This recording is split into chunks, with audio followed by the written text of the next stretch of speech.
Do mesmo modo é necessária, em nosso campo, a esterilização psíquica do ambiente. O mundo psíquico tem seus parasitos, seus micróbios patogênicos, suas correntes de vida ou de morte às quais está exposto plenamente o sensitivo quando, alijados os invólucros, se abandona à inspiração, com a alma desnuda. Ele é um organismo vivo, vulnerabilíssimo em sua delicadeza, e o mínimo choque psíquico, de que o mundo está cheio, constitui para ele uma ameaça e um perigo. Na vida normal sua sensibilidade é protegida por um manto voluntário de indiferença, mas, nesses momentos, a flor para senhorear-se da luz deve abrir-se até as mais íntimas corolas.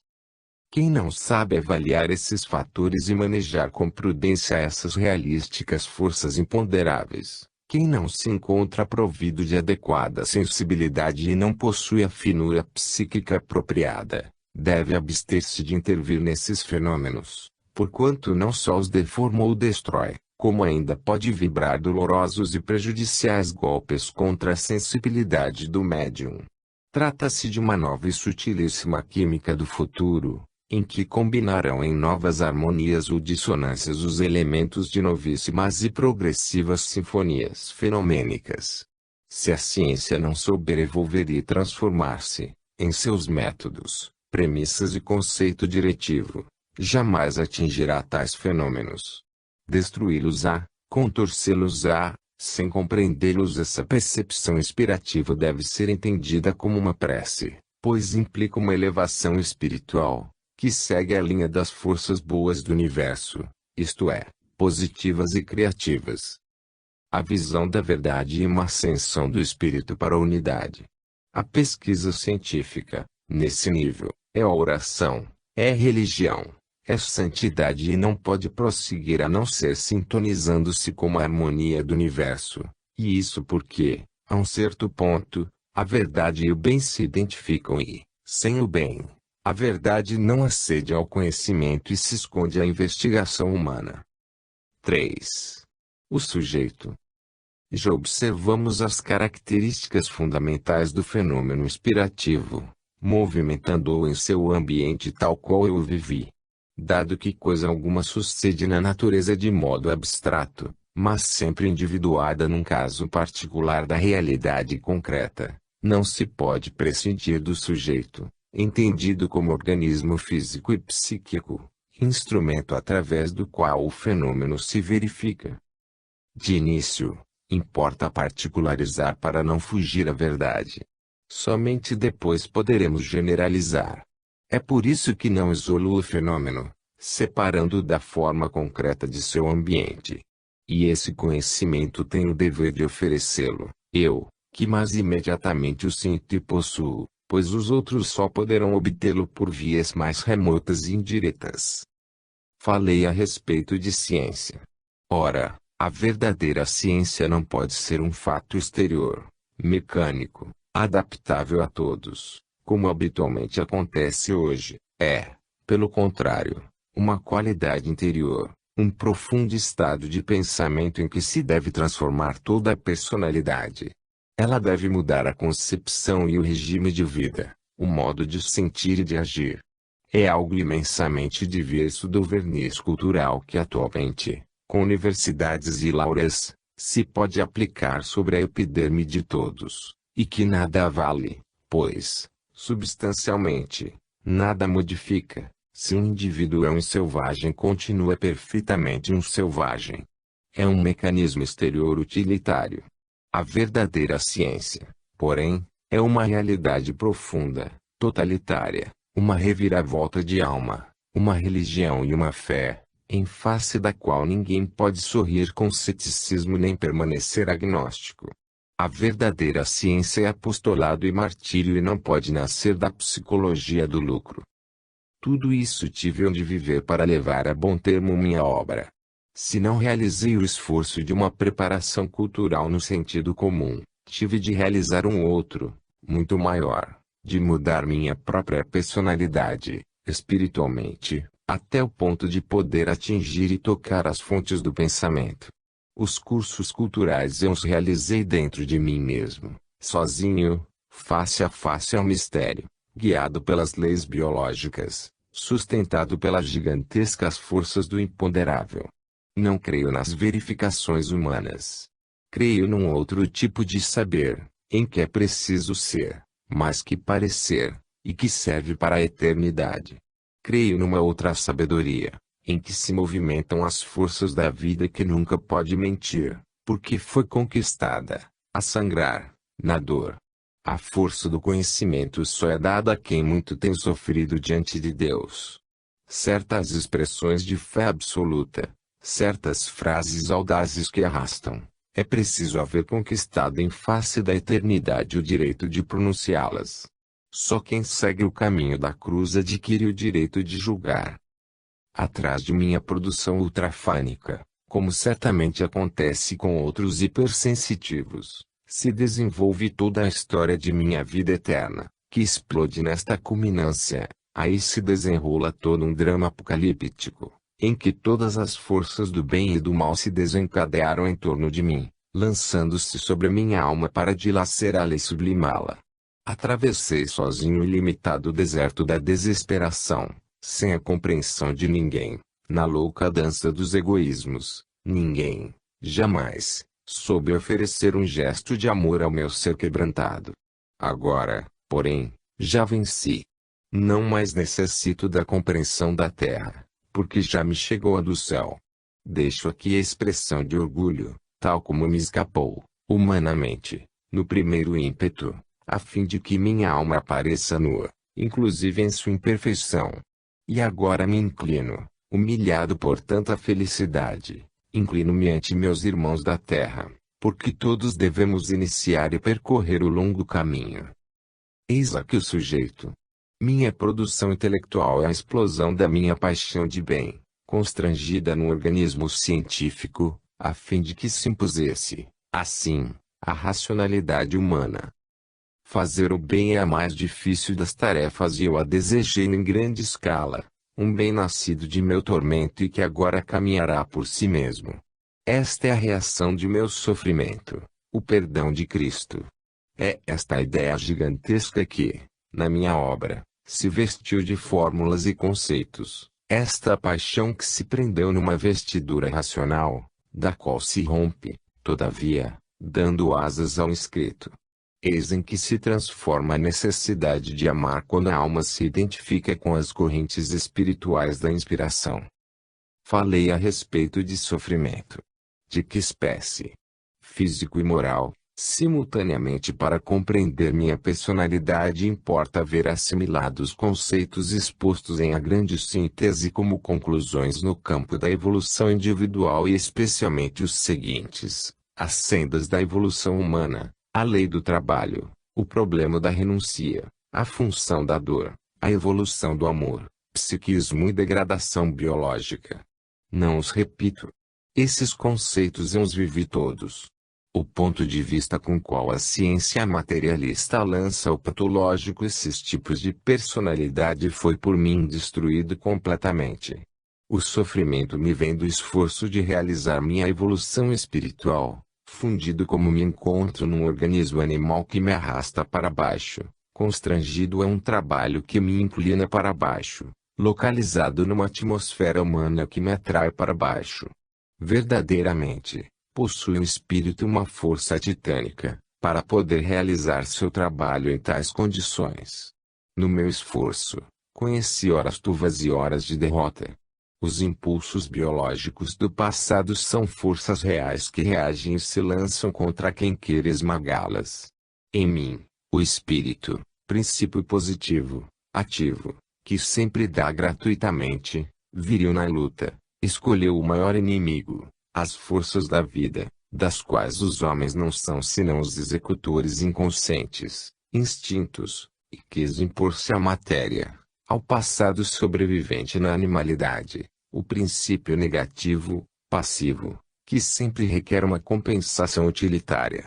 Não pode pretender ensinar os outros quem ao menos não experimentou primeiramente quão é difícil construir-se a si mesmo. Esse esforço, realizado nas profundezas de minha natureza humana, nas raízes dos instintos primordiais, torna indispensável uma tenacidade, um equilíbrio, uma lucidez que se mantém somente à custa de uma atenção e uma presença de espírito intensos e constantes. Imagina o leitor que significa ter por antagonista as forças biológicas.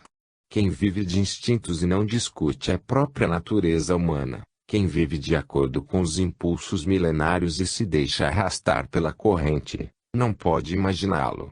Eu sou, porém, um revolucionário e um rebelde. Todas as forças atávicas que se encarniçam em torno do violador que quer superá-las. Tenho vivido dias de tempestades em que todos os vendavais do universo pareciam agredir-me. O bem e o mal são forças reais e na minha hipersensibilidade pude medir-lhes todo o ímpeto. Agonizei em poder de correntes barônicas que desejavam estrangular-me. Disputei e defendi, palmo a palmo, minha estrada, calculando o salto e a resistência, com a estratégia consciente de quem quer dominar e vencer. Foi uma exaustiva guerra de trincheira. Ao mesmo tempo que me abandonava ao êxtase dos místicos para a ascensão, controlava as posições racionalmente, com objetividade científica, para consolidar as bases. Não se consegue voo senão através de longas experiências, em que se deve conquistar uma complexa técnica. Relatei, em termos científicos, os caminhos das ascensões espirituais dos místicos. E tudo isso não foi senão um dos aspectos do meu sofrimento. Sobre todas essas coisas devo falar porque esclarece minha inspiração, porque esse doloroso esforço de desprendimento da natureza humana inferior, que fui deixando atrás de mim, sangrando, aos pedaços, ao longo do caminho de minha vida, foi a condição daquela inspiração, preparou-a e explica-a. Assim defino seu tipo, como um estado de hiperestesia nervosa e superpsiquismo intelectual, atingidos através das vias normais que continuam a evolução orgânica darwiniana. Foi através desse esforço de triunfos biológicos que consegui a transformação de minha consciência numa superior dimensão conceptual, que me permite a visão, o uso do novo método de pesquisa por intuição e a captação de noures, que estão no centro deste estudo. Expus as relações entre o desenvolvimento espiritual, a ascensão moral e meu tipo de mediunidade no meu artigo. Selbstbeobachtete Medialität geistiger Entwicklung und sittliche Aufstieg KISS-Faktoren immer hohen Medialität. Ponto apareceu na Zeitschrift FU mit akut Metapsychische Forschung. Dirigida por Schroeder, de Berlim. Ora, esta chamada mediunidade não é senão a progressiva realização de meu desenvolvimento intelectual, alcançado não por vias culturais exteriores, mas por sensibilização, obtida através da purificação moral e orgânica de todo o meu ser físico e psíquico.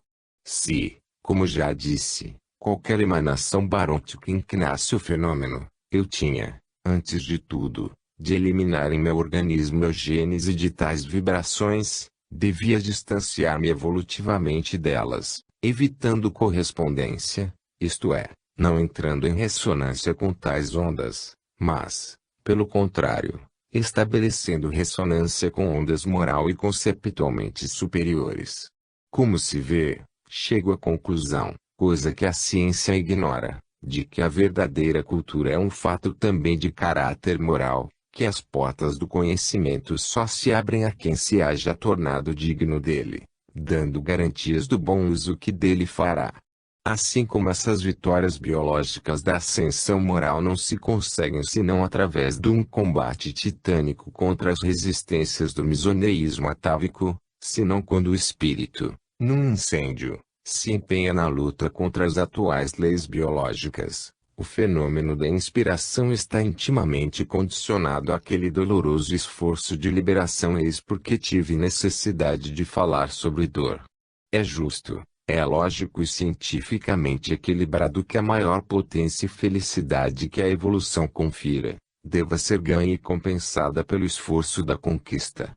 Tive de falar sobre o sofrimento, porque é este condição de ascensão espiritual, é este condição da inspiração, que para mim não foi dom gratuito.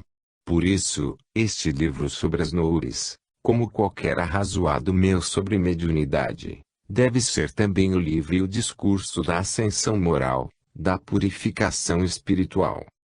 Se algures coloquei a dor como base da evolução, redenção, aqui devo acrescentar que a dor também está posta como base da mediunidade inspirativa. Quantos novos fatores, estranhos e sutis, devemos considerar, fatores do destino, que não se determinam à vontade, que não existem nos gabinetes de experimentação. Para poder avançar na investigação científica e ver no íntimo das coisas, é indispensável a sutilização do instrumento de pesquisa, a consciência.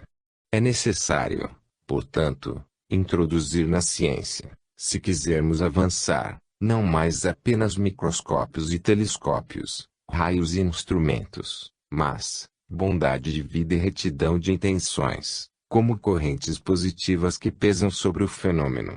No meu caso, a relação entre o fator lucidez inspirativa e o fator pureza moral é tão íntima que eu poderia traçar um diagrama para assinalar-lhe o desenvolvimento paralelo. Um retrocesso moral é imediatamente seguido de uma turvação de visão intelectual.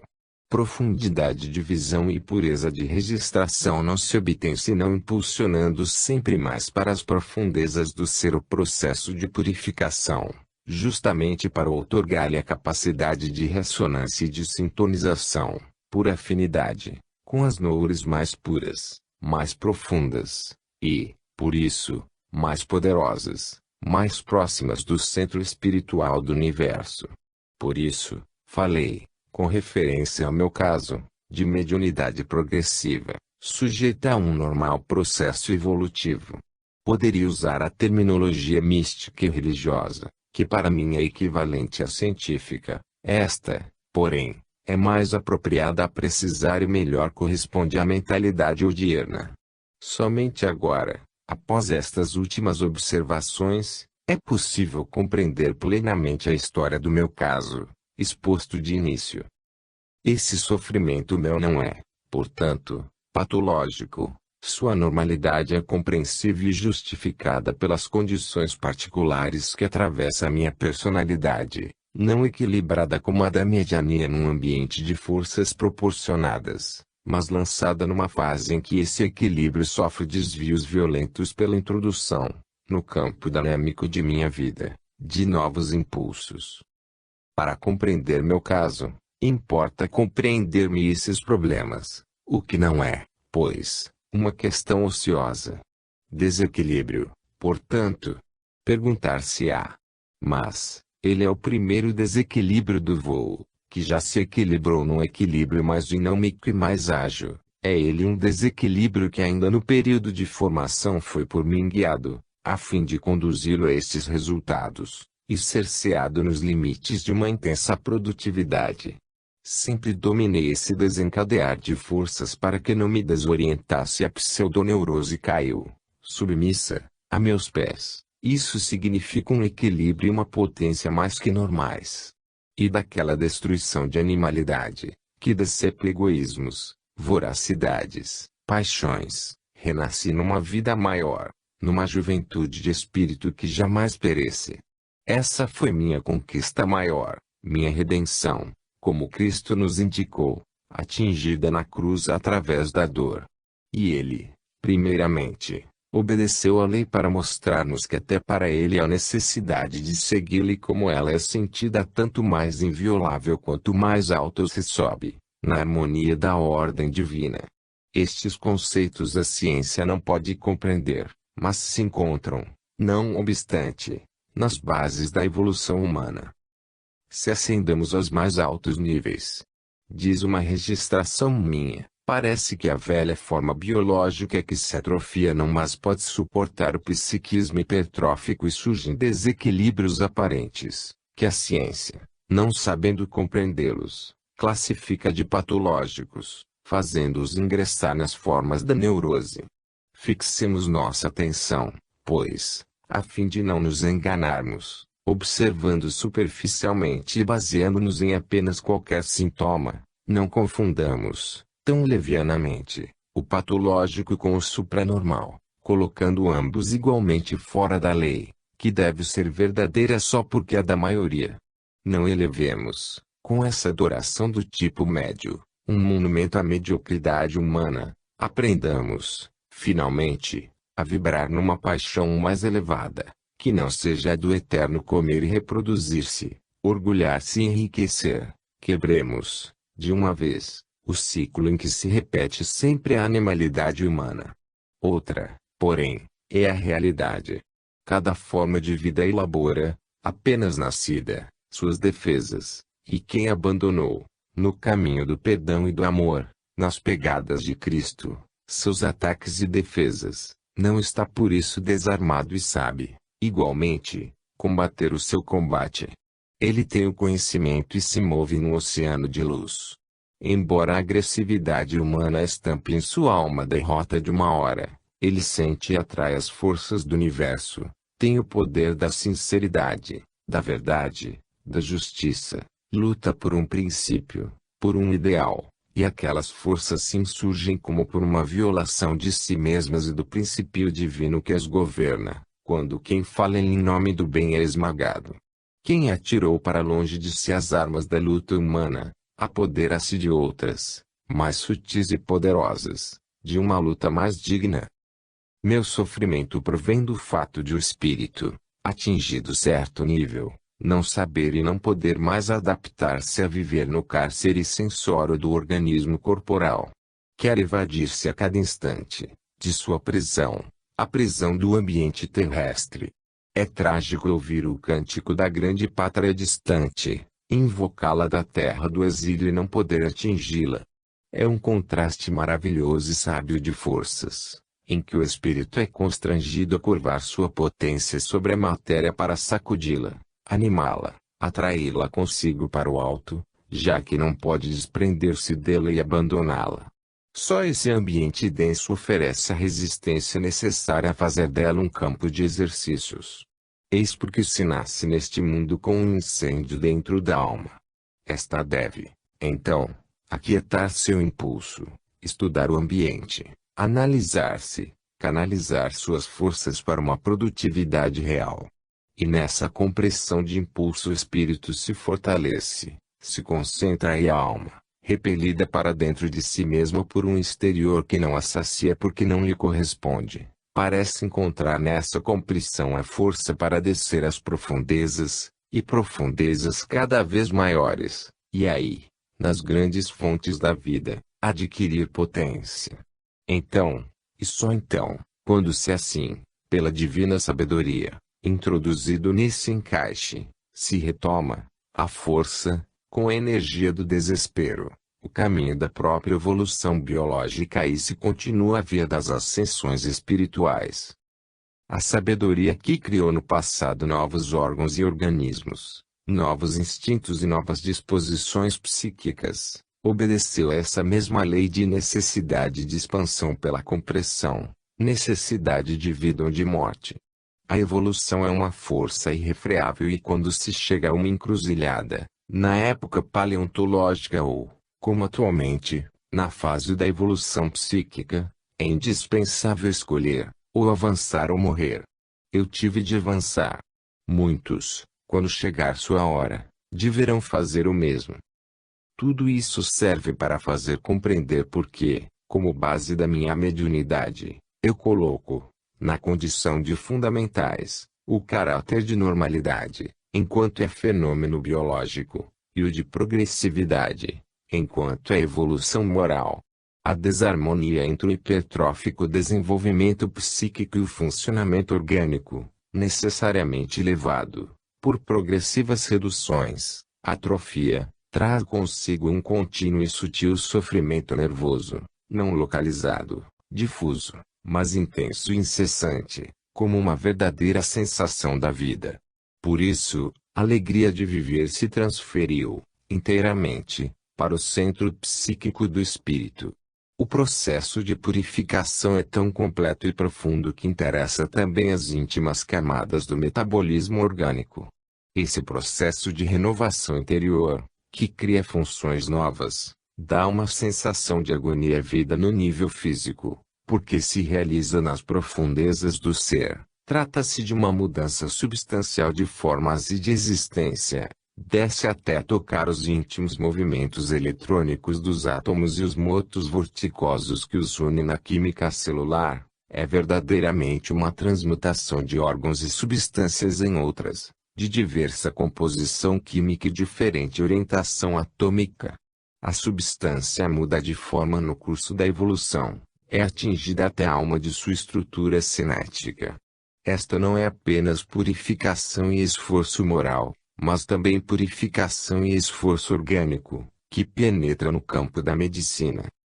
Nesses hipersensitivos a vida orgânica não mais tolera o grosseiro e violento ciclo vegetativo da vida dos antepassados. Paralela a essa hipertrofia de psiquismo verifica-se uma inadaptabilidade, não só moral, aos sentimentos dos instintos animais humanos, senão também física, a um funcionamento vital indolente, dificultoso, absorvente de muita energia, qual o da assimilação intestinal, o da respiração, o da circulação sanguínea. A um certo momento da evolução, tudo isso pesa demasiadamente, tornando-se não mais um veículo de vida, mas uma estorvante massa que o espírito assaz sutilizado não mais pode arrastar, a cujo nível ele não mais sabe descer.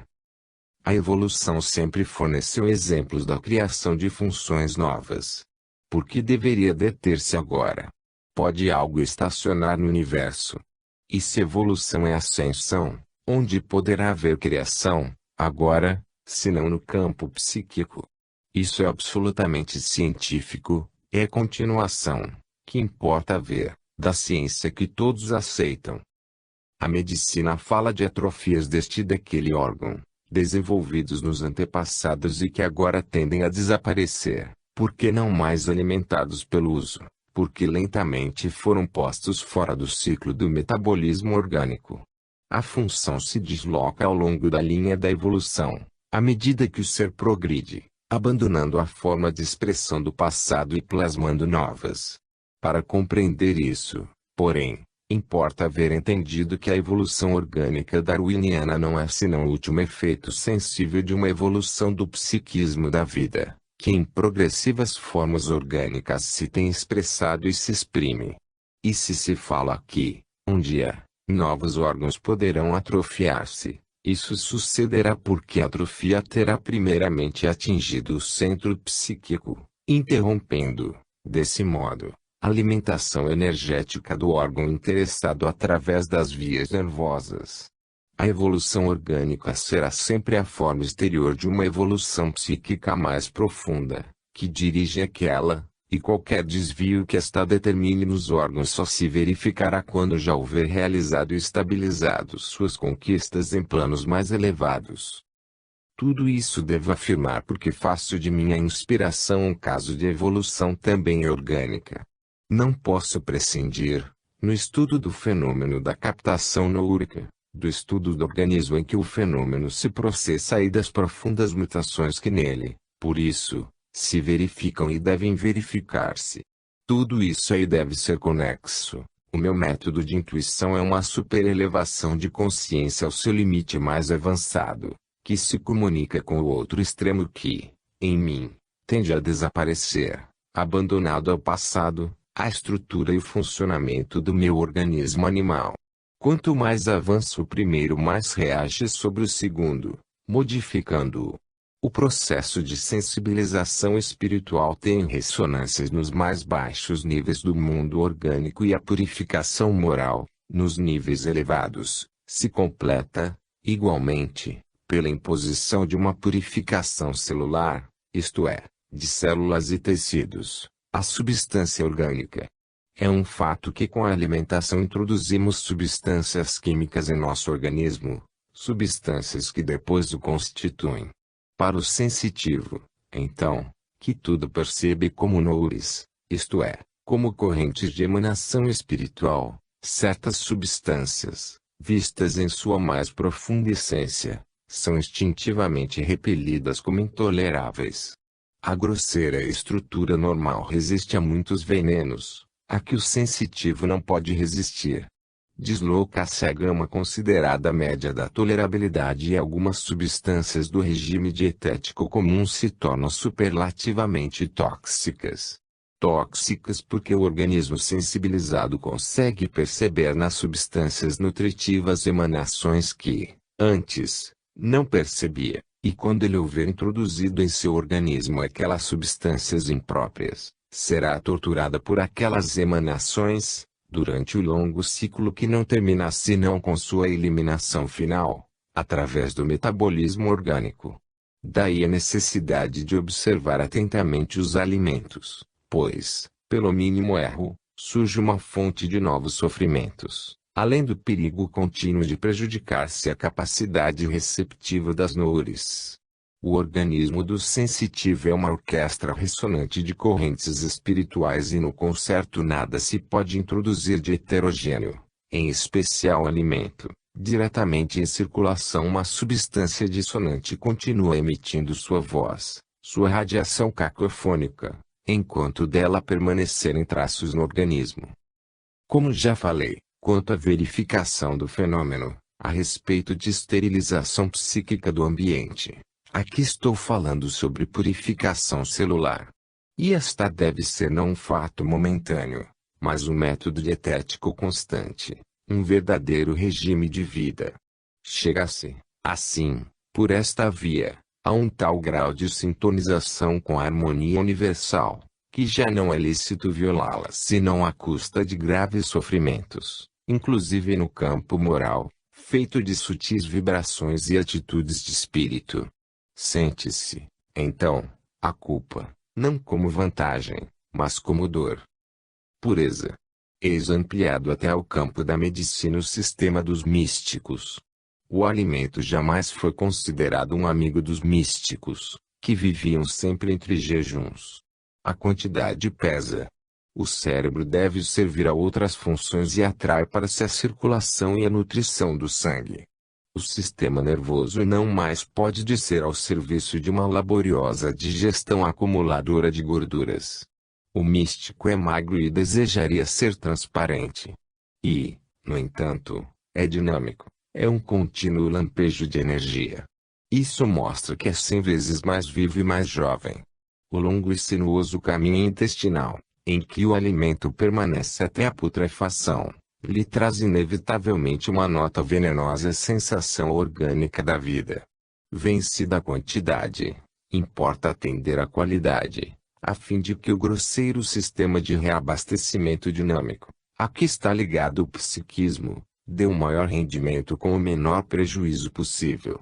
Tóxico se torna, então, tudo que contém álcool, as drogas, o fumo, os caldos, a carne, especialmente a que não é branca, tudo que é gostoso e excitante ao paladar e não seja simples e puro produto da natureza. As frutas, as verduras, o peixe, o leite fermentam menos. E depois, a vida ao ar livre, em contato direto com o sol e o ar, com as grandes correntes da vida. E ao ar livre que se realiza a sintonização psíquica que registra as nouras e que se processa também a sintonização de todo o organismo com elas. Por isso, o místico também deve ser um esportista ágil e dinâmico, qualquer seja sua idade, resistente à neve, aos banhos, ao sol, magro, bronzeado, sempre jovem de corpo e de espírito. A verdadeira saúde é um regime. A medicina hoje preponderante é um desvio de princípios por escopo utilitário. Acrescentar ao recâmbio orgânico substâncias novas para corrigir excessos precedentes, adicionando uma ação violenta para corrigir a natural reação orgânica a um erro cometido anteriormente, é um absurdo. Seria necessário, ao invés disso, não fixar as causas maléficas e, quando elas produzissem efeito, pelo menos não flagelar ainda o organismo, mas dar-lhe tempo para digeri-las.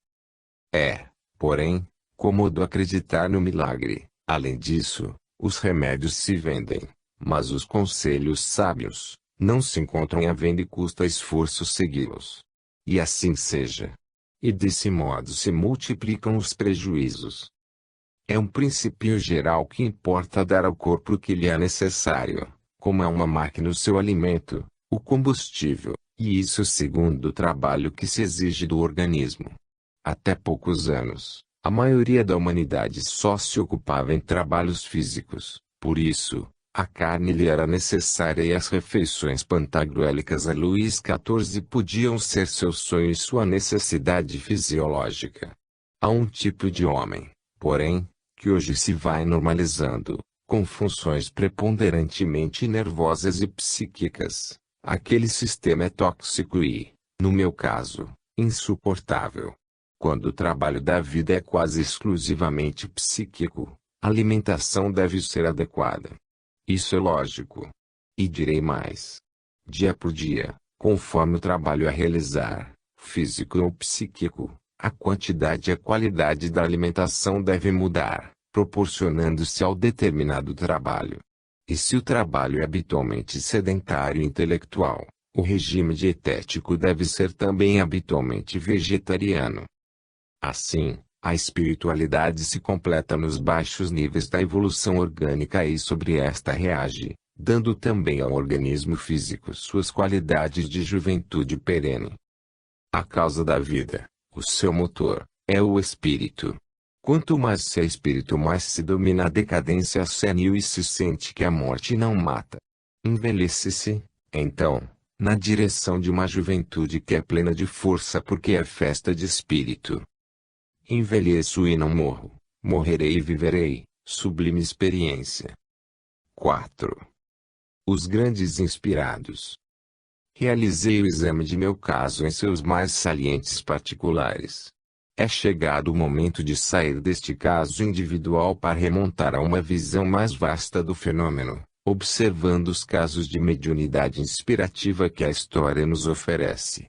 Semelhanças e pontos de contato permitir-me-ão estabelecer a lei do fenômeno melhor que a observação de um só caso. No precedente estudo de anatomia psíquica realizei a vivissecção de minha alma. Era isso necessário para a compreensão de meus escritos mediúnicos, dos quais o presente é o complemento e a continuação lógica. O meu caso mediúnico, porém, se desenvolve sobre a perspectiva grandiosa de muitos casos maiores.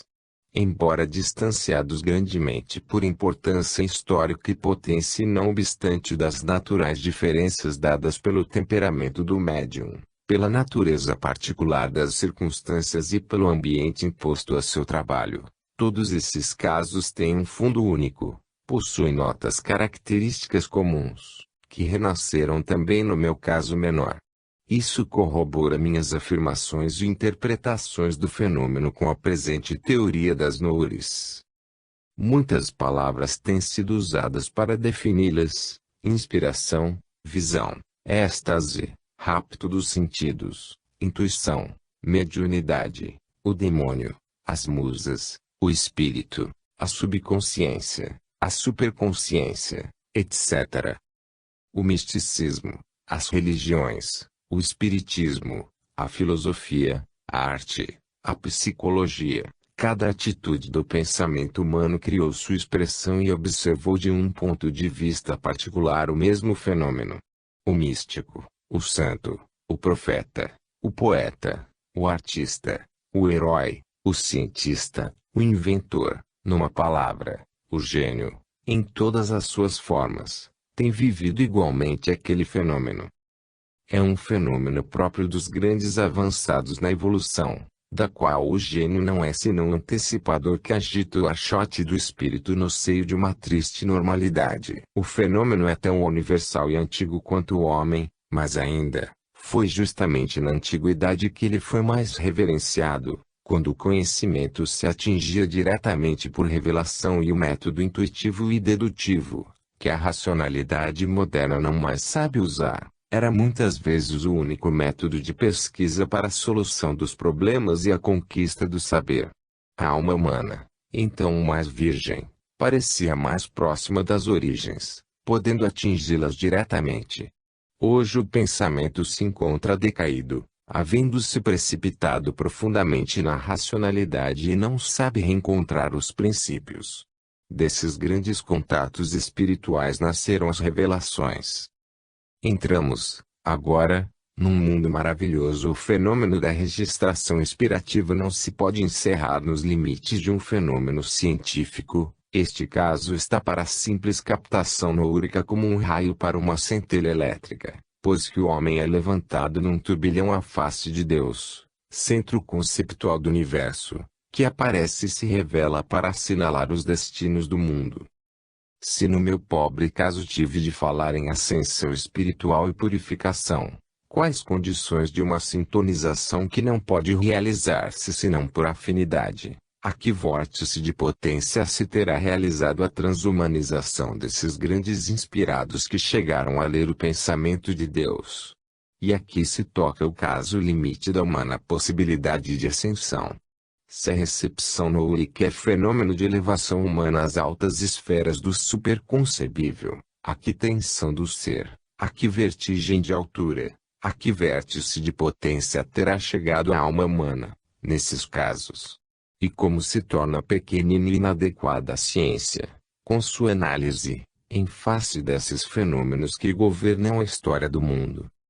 Diante dos grandes inspirados, desses gigantes que se moveram numa atmosfera de pensamento titânico, em face da potência dessas forças vivas do espírito que descem à terra para fundir-se na história, para dar o sopro da vida às civilizações e orientar o progresso do mundo, diante das revelações que atingiram, por contacto espiritual direto, a verdade das fontes primeiras do pensamento de Deus, em que se transforma a ciência, com seus métodos exteriores, com seus preconceitos inibitórios, com a incerteza de suas dúvidas e de suas hipóteses, em que se converte, em face desses fenômenos que superam completamente o homem, a pobre ciência humana, perdida nos tortuosos caminhos da análise e que, no entanto, tudo quer julgar e aprisionar na pequenina técnica de sua experimentação. A ciência, com seu método, encerrou sem limites que ela própria traçou, constringindo-se na incompetência, nestes casos em que no fenômeno atuam fatores transcendentais. Nesses casos, as noures conduziram o homem a uma tão grande altura, ao longo das hierarquias que se elevam e convergem para a divindade, que o fenômeno já não se pode reduzir a um conceito científico, porque se realiza fora do mundo e de sua ciência. As religiões, que significam uma orientação dada pelo alto ao espírito humano para guiá-lo no caminho de suas ascensões, são uma descida do espírito divino através das revelações. No fundo delas existe uma única religião que caminha e na qual, adaptando-se à psicologia dos povos nas formas do tempo, a ideia de Deus avança. Avança da Atlântida à Índia, ao Egito, à Grécia, ao monoteísmo da intuição de Moisés, imposto ao povo de Israel, a fim de que ele conservasse a ideia até Cristo, que deveria continuá-la e fecundá-la no seu evangelho de amor. Todos os grandes criadores do pensamento humano atingiram, por inspiração, a mesma fonte única, expressando-a progressivamente sempre mais perfeita: Krishna, Zoroastro, Hermes, Moisés, Buda, Orfeu, Pitágoras, até Cristo, que supera todos. A verdade é uma só. As aproximações humanas é que são diversas, sucessivas, proporcionadas ao progressivo desenvolvimento da evolução psíquica do homem. Eis porque a ideia de Deus, em sua essência, é um superconcebível. O homem deve limitá-la para reduzi-la ao seu concebível, que lhe é a única medida que pode, em seu relativo, assinalar-lhe os limites. Esse relativo, porém, se dilata por evolução do sujeito humano e logo, paralelamente, aquela ideia se amplia. Desse modo, a evolução da ideia de Deus é paralela à evolução humana. O Deus do poder e da vingança, de Moisés, torna-se o Deus cristão do amor e do perdão, tornar-se-á o Deus científico da sabedoria, o Deus terrível que aparece entre raios no Sinai, inexorável e tremendo em sua justa vingança, se completa e agiganta no gesto mais humano da bondade, aproxima-se da terra e nela lança, com o Evangelho, a semente da paz de espírito e da convivência social. E hoje a rude potência da revelação mosaica e a profunda bondade da revelação evangélica se continuam e se fundem na luz da racionalidade científica moderna, que também nos tem ensinado a pensar e que hoje atinge a hora de sua compreensão. Há, desse modo, uma contínua proporção entre a descida das nuvens que revelam a divindade e a capacidade intelectiva humana. Há uma paralela ascensão do homem e de sua representação conceptual do centro e uma descida progressiva de verdade, por revelação, uma contínua purificação dos atributos humanos daquele conceito, à medida que o próprio homem purifica os seus. Em pobres palavras, Deus, verdadeiro centro dinâmico e conceptual do universo, conta de si, através da revelação confiada a poucos escolhidos, aquele quantum que a criança humana pode compreender, a proporção que vai crescendo, dizer-lhe mais, sobre um conceito sem limites, seria inútil e perigoso. Devo falar a respeito de Deus, porque é justamente desse centro que desce a mais elevada nuvem. Assim, a divindade se avizinha sempre mais do homem, sempre mais vive e sensivelmente se torna real em seu coração, despojando-se pouco a pouco, de todas as reduções impostas pela representação humana e fazendo-se sempre mais verdadeira, sempre mais transparente, em sua essência, ao espírito humano. Tudo isso é, também, um engrandecimento seu, porque a visão se torna vertiginosa, mas, justamente por isso, ela não é concedida senão gradativamente. A ideia de Deus é necessária ao homem. Deve estar-lhe próxima para sua vida, deve, para ser útil, proporcionar-se à sua compreensão e necessidade de ação, deve, como representação, manter-se a uma justa distância que ilumine sem cegar, que se revele e se esconda, ao mesmo tempo. Assim, o grande conceito desce ao mundo por sucessivas aproximações. Inspirados e revelações se encontram unidos em cadeia, na expressão progressiva de um pensamento único e contínuo que governa o mundo. Existe uma grande nuvem, que desce, contínua, através de diversos instrumentos e é essa divina unidade de princípio que mantém a continuidade de pensamento através dos ciclos das várias civilizações, ciclos que se rompem e se reatam. É essa unidade originária, que se ramifica no pensamento humano, que mantém uma linha verificável e evidente de desenvolvimento lógico, através das vicissitudes históricas do mundo. Isso prova que é idêntico centro irradiante e animador dos vários instrumentos registradores, grandes e pequenos, todos coordenados no tempo sob o mesmo impulso, para a execução da mesma obra da revelação progressiva do pensamento divino. Cada um diz, frequentemente sem saber tudo, uma como que frase sua e da união de todas essas frases sairá composto, depois, um discurso cheio de sabedoria. Assim se fundiram, num só corpo, as vozes dos profetas do povo de Israel na ideia do Messias. Assim, em expressões mais vastas, se reúne novamente a visão mosaica, que reduziu ao monoteísmo a fragmentação da unidade divina do politeísmo, através de todo o cristianismo, ao atual monismo, que nos apresenta a divindade não só como única, justa e boa, mas realmente palpitante, qual sensível psiquismo animador, presente em todas as coisas. Moisés teve que imprimir com um ferrete de fogo, na alma de seu povo, a ideia de um Deus terrível, que para nós é absurda e repugnante, pois fomos acariciados pela piedade de Cristo.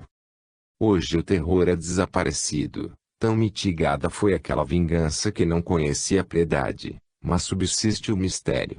Sempre menos se pode impor uma fé aterrorizando a mente e mutilando o conhecimento, e a revelação da bondade é continuada na revelação dos mistérios hoje. Não se eleva mais apenas o gesto do profeta que diz, penitência, para aplacar a ira de Deus, nem apenas o gesto de piedade que fala, bem-aventurados os que sofrem, dá-se porém, a explicação da inflexibilidade da justiça divina e da redenção cristã através da dor, em termos precisos de razão e de ciência. Nada foi modificado do pensamento precedente, pensamento perfeito. Mas, ele foi continuado.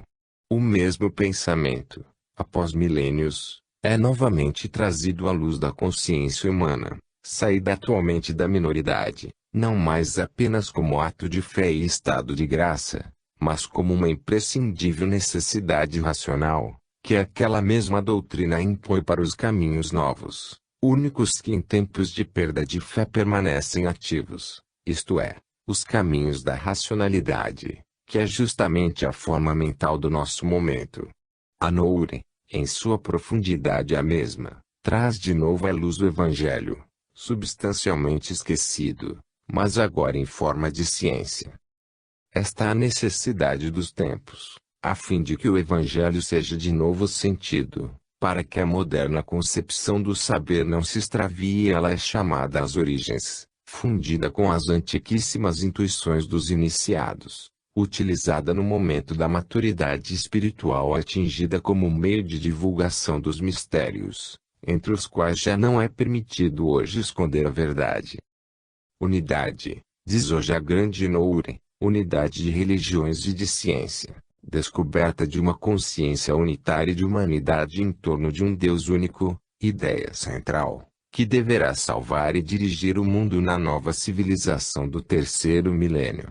Assim, a ciência é recuperada totalmente com a síntese no ciclo evolutivo das revelações, para preparar no seio da humanidade a maturação de uma nova consciência cósmica. O momento histórico é grave, solene, rico de valores em decomposição e de germes em frenético desenvolvimento, como nos tempos messiânicos. Em meu estado de contínua percepção noúrica, sinto as correntes espirituais do mundo e tenho a sensação viva de iminentes e novas orientações do pensamento humano, que abaterão as resistências de todos os mesoneísmos. E me entreguei completamente às forças do alto, a fim de lançar, entre muitos, uma semente que germinará. Observando os ciclos das revelações do passado que mais proximamente se encontram da civilização europeia, vemos de início um período heróico, que é sublimação de potência da vontade, explosão da corrente positiva e masculina da vida, o ciclo mosaico e do profetismo hebreu. Depois, o período da bondade, que é sublimação do amor, explosão do princípio oposto da vida, da libertação pelo sacrifício, da redenção pela dor. Na primeira revelação a voz de Deus virilmente diz, eu sou. Na segunda, a mesma voz redime a mulher e eleva a missão criadora do amor. Hoje, a revelação reaparece, equilibrando-se de uma pulsação de retorno, para alimentar e impelir para o alto princípio masculino que afirme de novo diz eu sou, mas não com o terror da força e do mistério e, sim, na potência luminosa da sabedoria. Jamais na história do mundo a inspiração se apresentou em proporções tão gigantescas como em Moisés, no momento da promulgação da lei no Sinai. A voz emerge de um fragor de batalha, em meio a um terrível desencadear de forças naturais, como condutora de povos e dominadora de paixões, emerge do caos das vicissitudes humanas num ímpeto esmagante de potência. A luta entre as forças do bem e do mal assume um aspecto concreto, desce até a alma dos fenômenos físicos, a terra treme, abrem-se as águas dos mares. Deus é força ante a qual vacilam céu e terra. Indubitavelmente, Moisés transferiu à religião hebraica a sabedoria da iniciação egípcia, que consigo levava como esteio. Mas, foi a grande voz interior da inspiração que o sustentou e guiou nos grandes momentos.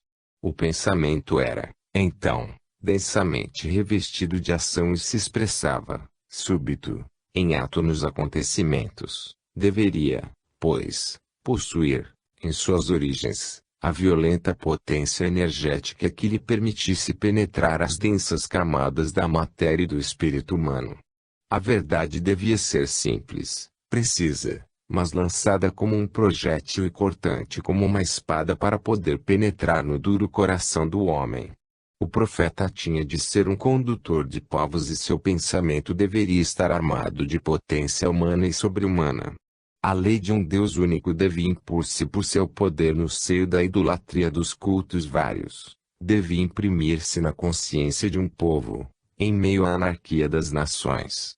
A solitária e dolorida sublimação mística dos santos do cristianismo ainda não nascera. Antes da sutilização na pureza importava trovejar-se a força para desbastar o espírito humano. A cosmogonia mosaica é uma rude e imensa construção ciclópica, reduzida a linhas essenciais para que fosse compreendida, permanece verdadeira até hoje, embora lhe faltem pormenores de desenho arquitetônico. O gesto criador de Deus é imaterial como o gesto do homem, que projetava no céu a multiplicação infinita dos próprios atributos, não sabendo dizer de Deus senão que a própria evolução psíquica lhe permitia compreender. Aquele gesto se espiritualiza hoje na voz que desce para iluminar e animar a ciência e o pensamento da Gênese e retorna, num mais elevado plano de conhecimento.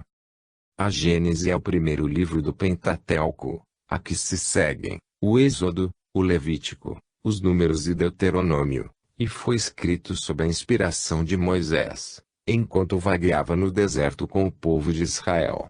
Começa com a criação, descreve depois o dilúvio, submersão da Atlântida, a Torre de Babel, a história dos patriarcas até José. O Êxodo é a saída do povo de Israel do Egito e a promulgação da lei no Sinai. O Espírito de Deus é presente a cada momento. No capítulo 19 do Êxodo descreve-se um contínuo colóquio entre Moisés e Deus. 1. Ao terceiro mês da saída de Israel da terra do Egito, nesse mesmo dia chegaram à solidão do Sinai. 2. Por isso, partidos de Rafidim chegados ao deserto do Sinai, estabeleceram nesse lugar os alojamentos e aí Israel esperou, diante do monte. 3. E subiu Moisés a Deus e o Senhor o chamou do alto do monte, dizendo-lhe, estas coisas dirás à casa de Jacó e anunciarás aos filhos de Israel. 9. O Senhor lhe disse, virei logo a ti na obscuridade de uma nuvem, a fim de que o povo me ouça falar contigo e creia em ti perpetuamente. Pois Moisés havia anunciado ao Senhor a palavra do povo. 10. Ele lhe disse, vai ao encontro do povo e faze com que todos se purifiquem hoje e amanhã e lavem suas vestes. 11. E estejam preparados para o terceiro dia. Porque no terceiro dia descerá o Senhor, aos olhos de todo o povo, sobre o monte Sinai. 16. E ao despontar o terceiro dia, a claridade da manhã, principiaram a ouvir-se trovões e resplandeceram relâmpagos, e uma densíssima névoa cobriu o monte e o vibrante sonido da trompa retumbava fortemente, e o povo, que se encontrava nas tendas, se atemorizou. 17. E havendo-os Moisés conduzido para fora dos alojamentos, ao encontro de Deus, pararam ao pé do monte. 18. E todo o monte Sinai fumegava, porque o Senhor aí de ser em meio ao fogo, e o fumo dele saía como de uma fornalha e todo o monte infundia terror. 19. E o sonido da trompa pouco a pouco se fazia mais forte e mais penetrante. Moisés falava e o Senhor lhe respondia. 20.